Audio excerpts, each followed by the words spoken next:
dans cette vidéo, on va s'intéresser à l'algorithme d'orthonormalisation de Gram-Schmidt. Globalement, c'est un algorithme qui nous permet de construire des bases orthonormées. On avait vu dans la vidéo précédente que la notion de base orthonormée allait être très importante. C'est un pilier de ce chapitre. Il y aura vraiment un avant et un après cet algorithme de Gram-Schmidt. Et d'ailleurs, on va passer toute la vidéo sur uniquement cet algorithme-là. Donc, c'est vous dire s'il est important, que ce soit d'un point de vue théorique ou d'un point de vue pratique, d'ailleurs. Bon, alors, le contexte est toujours le même. On est dans un espace pré-hilbertien réel et on considère une famille E1-EP, une famille de vecteurs libres de E. Donc, pas forcément du tout orthogonale. Juste, c'est une famille libre. L'objectif de ces fameux algorithmes d'orthonormalisation de Gram-Schmidt, c'est de construire à partir de cette famille une famille orthonormée, E1 chapeau, EP chapeau. Je rappelle que orthonormés, c'est des vecteurs donc, qui sont orthogonaux entre eux et qui de plus sont de norme 1, c'est-à-dire unitaires. Donc une famille orthonormée E1 chapeau, EP chapeau qui vérifie qu'elle respecte tous les sous-espaces vectoriels intermédiaires. C'est-à-dire que la droite vectorielle engendrée par E1 chapeau, c'est la même droite qui était engendrée par E1, le premier vecteur de la famille de base. Ensuite, le plan engendré par E1 chapeau et E2 chapeau, c'est le même plan que celui qui était engendré par E1 et E2. L'espace de dimension 3 engendré par les 3 premiers EI chapeaux, c'est le même que l'espace engendré par les 3 premiers EI, etc. etc. Jusque finalement, le vecte de tous les EI chapeaux est égal au vecte de tous les EI. Voilà, c'est ça qu'on veut faire. Maintenant, regardons géométriquement ce que ça va donner. L'idée, c'est de traiter les vecteurs de gauche à droite. Tout d'abord, commençons par E1. Ici, je représente le vecteur E1 et puis en rouge, la droite engendrée par ce vecteur E1. Si jamais je veux construire un vecteur E1 chapeau qui est de norme 1 et qui engendre la même droite, eh bien c'est très simple. Je prends le vecteur E1 et juste je modifie sa norme. C'est tout. Je le renormalise de façon à obtenir ici un vecteur de norme 1, mais bien collinaire, de façon à engendrer la même droite vectorielle. Donc pour un chapeau, c'est facile. Ensuite, maintenant, intéressons-nous à E2. Ici, je représente exactement la même droite rouge qui était engendrée par E1 et E1 chapeau. Je n'ai représenté ici que E1 chapeau. De base, la famille est libre, donc E2 n'est pas sur cette droite rouge, ça c'est sûr. Et donc les deux vecteurs engendrent un plan. Ici, le plan, je l'ai représenté en vert. Mais bien sûr, E2 n'a aucune raison d'être orthogonal à E1 chapeau. Donc ce qu'on va faire du coup, c'est que ce vecteur E2, on va procéder en deux étapes. D'abord, on va le redresser, c'est-à-dire le mettre ici, de façon à ce qu'il devienne orthogonal au vecteur de la droite rouge, en particulier à E1 chapeau. Une fois que ça c'est fait, deuxième étape, on va le renormaliser, c'est-à-dire le rendre de norme 1 comme on l'avait fait précédemment, et obtenir le vecteur E2 chapeau qui lui vérifie tout ce qu'il doit vérifier. C'est-à-dire que d'une part, il est orthogonal à E1 chapeau, deuxièmement, il est de norme 1, et puis enfin, troisièmement, avec E1 chapeau, les deux vecteurs, ils engendrent le même plan qui était à l'origine engendré par E1 et E2, puisque nous n'avons pas bougé du plan vert ici, tout s'est passé dans ce plan-là. Maintenant, passons à E3. Donc vous voyez ce plan vert engendré par E1 chapeau et E2 chapeau, je l'ai représenté ici, il n'a pas bougé, il y a toujours aussi la droite rouge qui était engendrée par E1. La famille est libre, donc E3 n'est pas dans ce plan vert, puisque ce n'est pas une combinaison linéaire de E1 et E2, et donc ce n'est pas une combinaison linéaire de E1 chapeau et E2 chapeau. Donc il sort du plan, ça c'est sûr. Par contre, il n'est pas orthogonal. Donc la même chose, ce vecteur, on le redresse, et ensuite on le renormalise pour obtenir E3 chapeau qui est ici. Voilà. Géométriquement, ce que fait l'algorithme de Gram-Schmidt, c'est ça. On part d'une famille libre, mais complètement quelconque, et on la transforme en une famille orthonormée, mais j'insiste beaucoup, qui respecte les sous-espaces intermédiaires, c'est-à-dire que la droite rouge n'a pas bougé, c'est toujours la même, elle est engendrée par E1 chapeau alors qu'elle l'était par E1. Ensuite, le plan vert engendré par E1 et E2 n'a pas bougé, et il est toujours engendré par E1 chapeau et E2 chapeau. Et bien évidemment, l'espace de dimension 3 engendré par les trois vecteurs ici est le même que l'espace de dimension 3 engendré par les EI chapeau. Ok, alors maintenant passons à, comment calculer ces vecteurs EI chapeau. Alors le début c'est facile, hein, puisque E1 chapeau, la seule chose qu'il faut faire c'est renormaliser le vecteur E1. La technique c'est de faire la chose suivante, de définir E1 chapeau comme étant E1 divisé par sa propre norme.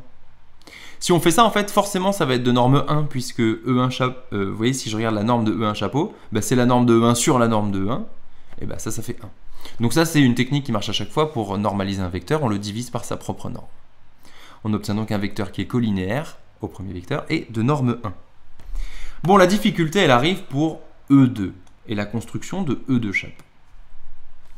Reprenons le dessin de tout à l'heure. Donc, le vecteur E2 de base n'a aucune raison d'être orthogonal au vecteur E1 chapeau. Ce qu'on peut en dire sur ce vecteur E2, c'est qu'on peut le décomposer sous la forme de la somme de deux vecteurs. Tout d'abord, sa composante collinéaire à E1 chapeau, que j'ai appelée ici F2, et puis, deuxièmement, sa composante orthogonale à E1 chapeau, toujours dans le plan vert, hein, bien sûr, que ici j'ai appelé E2 tilde. D'un point de vue théorique, ces deux vecteurs, ils existent. En fait, E2 tilde, c'est lui que je veux. C'est lui le vecteur qui m'intéresse. Et du coup, je comprends que le défaut d'orthogonalité de E2, eh bien, il est dû à F2 ici. Il est dû au fait que F2 n'est pas nul. Donc, ce qu'on va faire, pour obtenir le vecteur E2 tilde, c'est qu'on va enlever à E2 sa composante F2. On va définir E2 tilde comme étant E2 moins F2. Reste bien sûr à déterminer F2. Que vaut F2? Eh bien là, on va utiliser la remarque fondamentale. Vous voyez que F2, il est sur cette droite rouge qui est engendrée par E1 chapeau, et E1 chapeau est un vecteur unitaire. C'est donc une base orthonormée de cette droite rouge.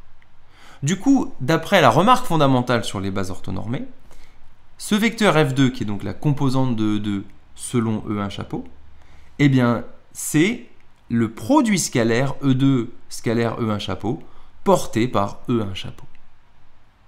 C'est la fameuse remarque fondamentale. Du coup, eh bien voilà, c'est ça ce vecteur F2 et je peux le calculer. Donc, si je reviens à E2 tilde, le vecteur qui m'intéresse, E2 tilde, c'est donc E2 moins sa composante en E1 chapeau. À ce moment-là, en fait, c'est très facile de démontrer que ce vecteur-là, E2 tilde, il est orthogonal au vecteur E1 chapeau.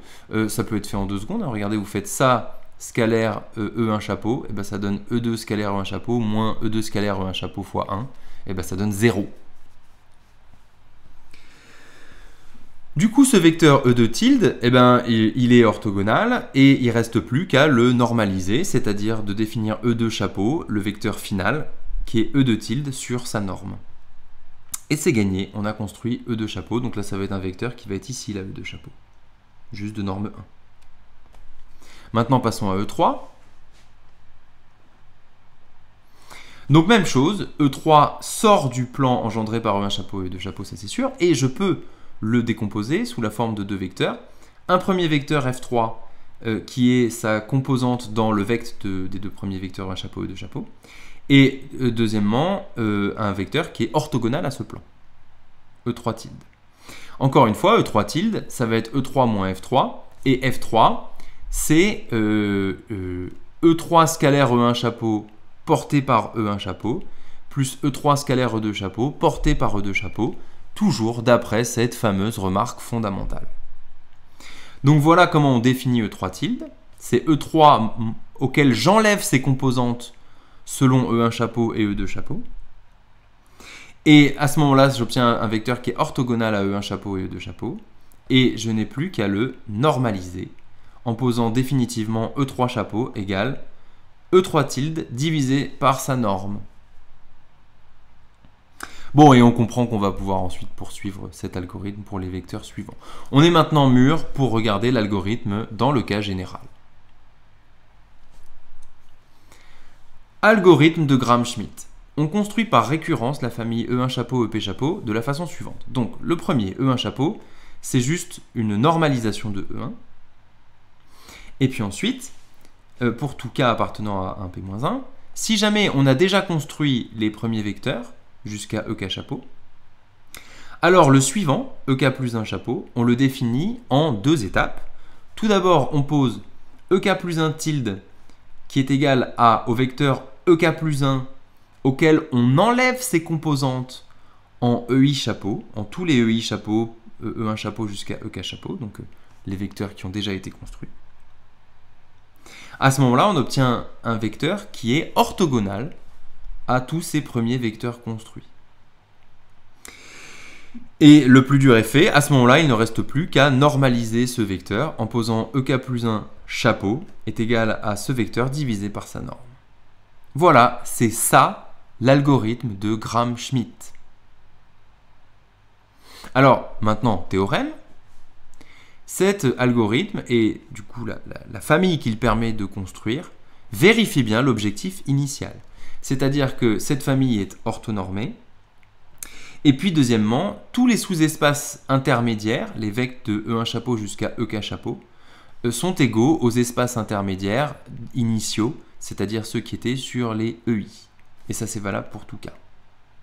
Enfin, il vérifie une dernière propriété, qu'on utilise beaucoup plus rarement, mais bon, qui peut être intéressante, qui est que EK chapeau scalaire EK est toujours strictement positif, ce qui signifie moralement que EK chapeau et EK vont dans globalement la même direction. Voilà, alors je ne vais pas démontrer ce théorème, en fait c'est un peu laborieux et surtout c'est juste des vérifications.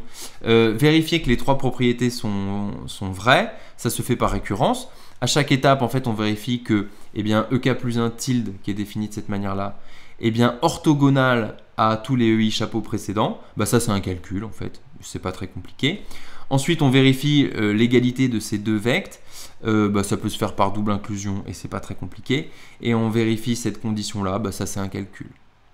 Donc ce qui est important, c'est que vous sachiez cet algorithme, que vous sachiez l'appliquer et que vous connaissiez ce théorème, que vous sachiez ce qu'elle vérifie cette famille.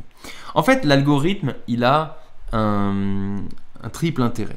Le premier intérêt, c'est un intérêt théorique que j'ai écrit dans cette conséquence, qui est que tout espace euclidien admet des bases orthonormées. Oui, en fait, un espace euclidien, il est de dimension finie, donc il admet une base, ça c'est sûr. Et cette base, j'ai juste à l'orthonormaliser par le procédé de Gram-Schmidt, et j'obtiens donc une base orthonormée. Donc ça, c'est un premier intérêt. Je peux, dans un exercice théorique, sur un espace vectoriel, dire, voilà, soit E1, En, une base orthonormée, je sais qu'il en existe. Ensuite, deuxième intérêt, c'est un intérêt pratique puisqu'il dit comment les construire. C'est en appliquant ici toutes ces formules-là, un par un, on construit, et d'ailleurs on va s'entraîner à le faire dans un instant. Et puis enfin, il a un intérêt qui est, je dirais, numérique, informatique, qui est qu'en grande dimension, on peut très bien coder cet algorithme en Python ou autre chose, et obtenir comme ça numériquement la famille orthonormalisée à partir d'une famille libre. Bon, assez parlé sur le cours, maintenant passons à la pratique. On va faire un petit exercice dans lequel on va apprendre à orthonormaliser des bases. Voilà la première question, on est dans R2 muni du produit scalaire usuel, on a une famille de deux vecteurs. Écoutez, à vous de jouer, il s'agit de montrer que c'est une base et ensuite de l'orthonormaliser. La technique est simple. Appliquer méthodiquement l'algorithme de Gram-Schmidt. Ce que je vous conseille également, c'est de faire des petits dessins pour visualiser les vecteurs, parce que c'est toujours plus agréable de raisonner de cette manière-là. On voit ce qu'on est en train de faire, et puis on peut vérifier aussi que les résultats qu'on a ne sont pas complètement faux. Allez, petite pause, à vous de jouer. Bon alors, montrer que c'est une base, ça c'est pas compliqué. Par exemple, moi j'ai calculé le déterminant de ces deux vecteurs dans la base canonique, j'ai obtenu quelque chose de non nul, donc par théorème c'est une base. On aurait pu aussi dire que ces deux vecteurs étaient non collinéaires dans un espace de dimension 2, donc ça marche. Je les ai représentés ici, là, les deux vecteurs. E1 et E2. Alors maintenant on va les orthonormaliser. D'abord je commence par E1 chapeau, c'est juste un normalisé de E1. La norme de E1 c'est racine de 5, donc E1 chapeau c'est cette chose-là. Petit détail, mais qui en fait a une grande importance, mettez en facteur le 1 sur racine de 5, ne le mettez pas dans les vecteurs. Quand on fait des calculs sur les vecteurs, ou des produits scalaires, etc., c'est beaucoup plus pratique d'avoir typiquement des entiers, c'est ce qu'il peut y avoir de mieux, en tout cas pas des fractions, encore moins avec des racines carrées, donc mettez tout ce que vous pouvez mettre en facteur, comme ça. Ok, maintenant on va passer à E2. Alors, sur mon dessin, du coup, E1 chapeau, il est ici. Il est sur le cercle trigonométrique, puisqu'il est de norme 1. Et donc ce vecteur E2, ça va se faire en 2 étapes. D'abord, lui, je le projette ici sur cette droite perpendiculaire à le vecteur de E1 chapeau. Donc au niveau des formules, ça donne la chose suivante. Je regarde d'abord E2 tilde, qui est égal à E2 moins sa composante en E1 chapeau. Alors regardez ici, vous voyez que E1 chapeau, là, qui est donc ce vecteur-là, il y est 2 fois dans le produit scalaire et également ensuite ici, c'est lui qui porte ce vecteur. Donc le 1 sur racine de 5 que j'avais mis en facteur, et ben en fait il sort 2 fois et j'obtiens ici le 1 cinquième. Et c'est réglé, je le laisse en facteur de tout et maintenant je fais des produits scalaires et des manipulations de vecteurs sur des entiers et c'est beaucoup plus pratique. Le produit scalaire je l'ai fait, c'est 6 et puis bah, maintenant c'est juste un calcul de vecteur, j'obtiens ce vecteur là pour E2 tilde. Ça c'est fait, il me reste juste à normaliser E2 tilde. Alors encore une fois, regardez, petite astuce. Ce 1 cinquième qui est en facteur ici, eh bien en fait, je vais le retrouver à la fois au numérateur et au dénominateur. Donc en fait, il va se simplifier. Donc j'obtiens cette chose-là. En fait, là, quand je normalise, les constantes, elles servent à rien. Là. Enfin, les constantes positives en tout cas.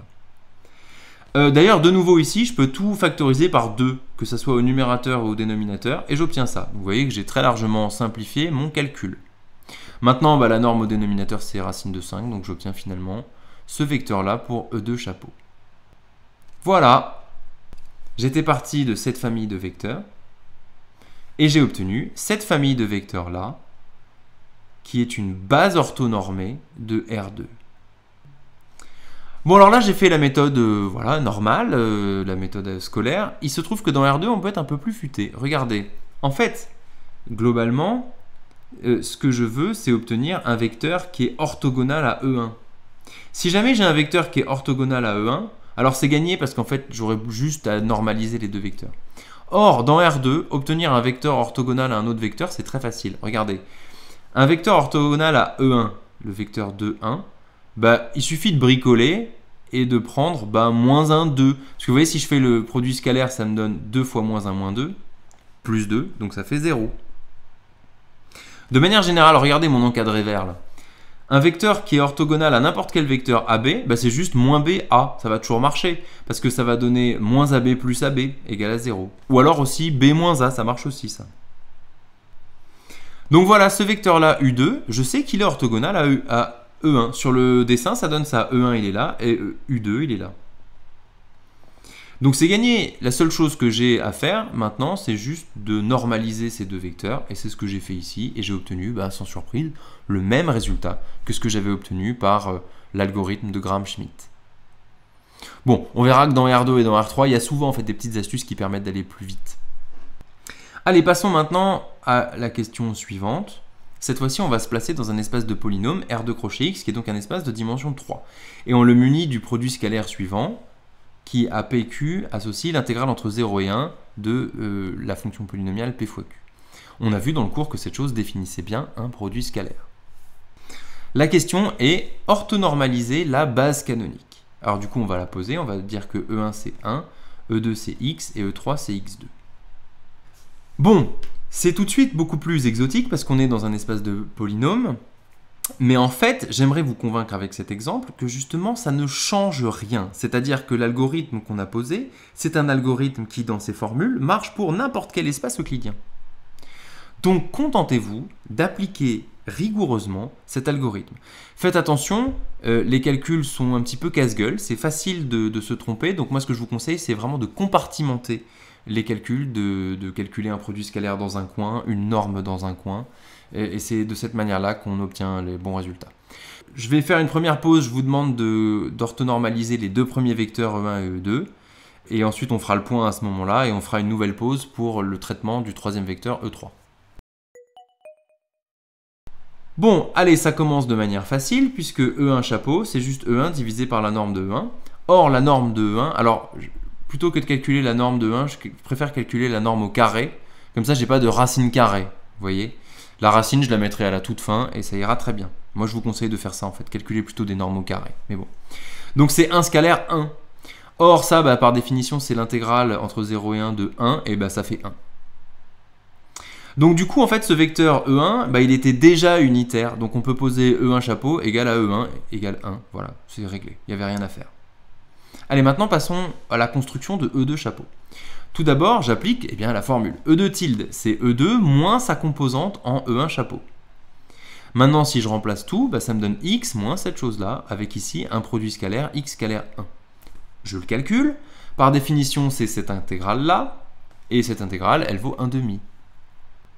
Du coup, E2 tilde, c'est le vecteur x moins 1 demi. Et voilà, c'est réglé. Pour E2 chapeau, il s'agit maintenant de normaliser ce vecteur, de le diviser par sa propre norme, ce qui donne ça. Alors moi, comme je n'aime pas les 1 demi, j'ai tout multiplié par 2 en haut et en bas. Comme ça, je me retrouve avec le polynôme 2x moins 1 et je préfère. Il faut que je calcule sa norme là. Alors moi j'ai calculé la norme au carré comme d'habitude, comme ça pas de racine carrée à trimballer pendant tout le calcul. Par définition, sa norme au carré, bah, c'est cette intégrale là. Et puis bah, je l'ai bravement calculé avec une primitive et j'ai trouvé 1 tiers. Du coup, attention à ne pas se tromper, il faut donc prendre la racine de ça et diviser par la racine de ça, ce qui me donne que E2 chapeau, c'est racine de 3 fois 2x moins 1. Allez, je vous pose une question. Avez-vous trouvé ce résultat? Avez-vous trouvé exactement ce résultat? La réponse est, à mon avis, non pour la plupart d'entre vous. Et c'est normal, parce que c'est ce que je vous disais, c'est des calculs qui sont particulièrement casse-gueule. Donc j'espère que si vous n'avez pas obtenu ce bon résultat, ça vous servira de leçon. La méthode, c'est de compartimenter les calculs, de calculer chaque intégrale dans son coin, etc.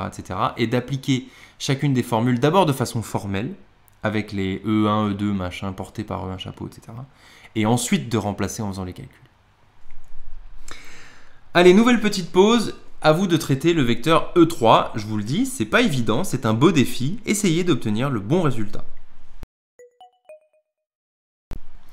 Allons-y, alors d'abord je calcule le vecteur E3 tilde, c'est donc E3 moins ses composantes en E1 chapeau, E2 chapeau. Le fait d'avoir mis racine de 3 en facteur, ici, fait que, à cet endroit-là, je le fais sortir 2 fois. Donc ça me donne ce 3. Pardon. Ensuite, bah, j'ai tout un tas de produits scalaires à calculer. Ce produit scalaire-là, c'est des intégrales. La première, ça m'a donné 1 tiers. La deuxième, ça m'a donné 1 sixième. Je vais juste développer ici. Voilà. Donc du coup, bah, je peux calculer le vecteur E3 tilde et ça me donne ce polynôme. Alors il me reste à le normaliser. Moi j'aime pas les 1 sixième, donc j'ai tout multiplié par 6 et j'ai obtenu ça.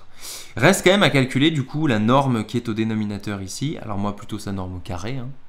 Et ça c'est laborieux. C'est laborieux parce que c'est cette intégrale là où il faut mettre au carré cette fonction. Bah, qu'est-ce que j'ai fait? Moi j'ai tout développé. Regardez, j'ai écrit ça dans un coin. J'ai tout développé et puis ensuite j'ai calculé cette intégrale en utilisant que l'intégrale entre 0 et 1 de t puissance k, c'est 1 sur k plus 1. Vous voyez, t puissance 4 par exemple, ça donne 1 cinquième. Et voilà, et j'ai comme résultat final 1 cinquième. Donc attention, il faut prendre la racine, puisque nous c'est la norme et non pas la norme au carré, et il faut diviser par ça. Du coup, ça me donne que E3 chapeau, c'est le polynôme racine de 5 fois ce polynôme-là. Vous avez trouvé le bon résultat? Si oui, bravo, parce que c'était franchement pas facile. Sinon, eh bien, ce n'est pas grave, c'est juste que vous êtes jeune et que ce calcul était un peu délicat. Conclusion, l'orthonormalisé de la base canonique, c'est la base orthonormée donnée par ces 3 vecteurs-là. Vous voyez que, du coup, dans cet espace euclidien, la base canonique, malgré toutes ses qualités, n'est pas une base orthonormée et donc n'est pas une base intéressante. Cette base-là, même si elle est plus complexe à écrire avec ses polynômes, une fois qu'on l'a calculée, c'est une base orthonormée et qui a donc de bonnes propriétés. Une autre remarque est que, bien évidemment, cette notion de base orthonormée, elle change selon le produit scalaire. Là, on a pris le produit scalaire qui était l'intégrale entre 0 et 1. Mais si on avait pris l'intégrale entre moins 4 et 28, ça aussi, c'était un produit scalaire. C'était un autre produit scalaire. Et qui dit autre produit scalaire dit, bah, en fait, du coup...